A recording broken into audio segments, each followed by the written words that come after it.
Alors Thibaut, comme chaque lundi, tu vas nous faire ton petit tour sur les différentes marches qu'il y a eu dans le week-end dans ton billet d'humeur. Et oui, parce que ce week-end, il faisait beau, il faisait chaud à Bruxelles, ça faisait plaisir. Alors forcément, ça donne envie de sortir, ça donne envie d'aller pique-niquer. Et pour ceux qui sont fans de randonnée dans la région bruxelloise, forcément, on a pris les sentiers de la promenade verte. Ça part du 20 km pour arriver à Woluwe.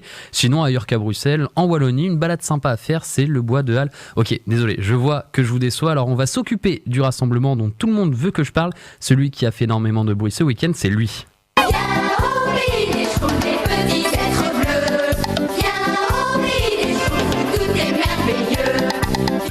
2762 personnes étaient déguisées en Schtroumpf ce week-end en Allemagne. Et avec ce chiffre, ils obtiennent tout simplement le record mondial du plus grand rassemblement de Schtroumpf. Oui, bon, ça va. On va parler de l'acte 14 des Gilets jaunes. C'est bon, la semaine passée, je disais que j'aimerais bien qu'un des actes se finisse en happy ending. Et bah, ce week-end, c'était l'occasion. C'était la semaine de la Saint-Valentin, de l'amour et des bouquets de roses.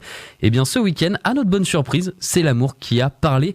C'est pour ça que, comme la semaine passée, on va s'intéresser à 3 scènes. La scène 3, Gilets jaunes plus juifs égale. Non, On va voir aussi la scène 37,5 demi, tu la sens ma grosse matraque, et on finira par la scène 69, plus on est de fous, plus on rit. Alors la scène 3, gilet jaune plus juif égale. Alors on l'a vu ces derniers temps, les insultes sur les juifs c'est un peu à la mode, alors comme certaines choses à la mode, c'est pas toujours bien. On a eu plein d'exemples de choses qui étaient à la mode et avec leur recul c'est aussi joli que le dessin de Agnès de 4 ans. Alors on a eu la tectonique, on a eu la fourrure d'animaux ou même Emmanuel Macron. Et dans cette lignée, la haine envers les juifs et la haine envers n'importe qui, vous me direz, faut arrêter. C'est peut-être une mode éco-responsable parce qu'on la recycle d'il y a quelques années. C'est vintage, mais le recyclage, c'est bien quand ça sauve la planète, et le vintage, c'est beau quand on n'en fait pas trop. Et samedi, à Paris, certains gilets jaunes ont vu le bon vieux Alain Finkielkraut et forcément lui envoyé tout l'amour qu'il lui portait.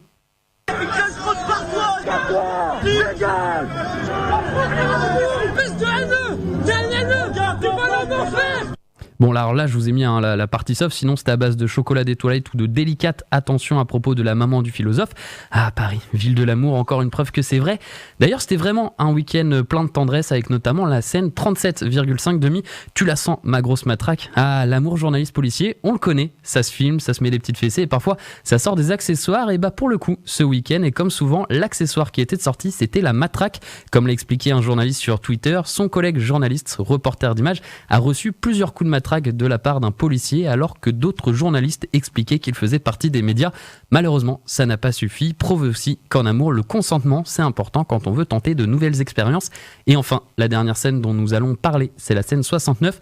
Plus on est de fous, plus on rit, car oui, à Lyon, certains gilets jaunes ont probablement trouvé ça marrant de prendre à partie une voiture de la police et de la caillasser. Nouvelle preuve d'amour de ce week-end qui montre que si certains policiers ne sont pas toujours très intelligents, du côté des gilets jaunes, on n'a pas toujours des flèches non plus.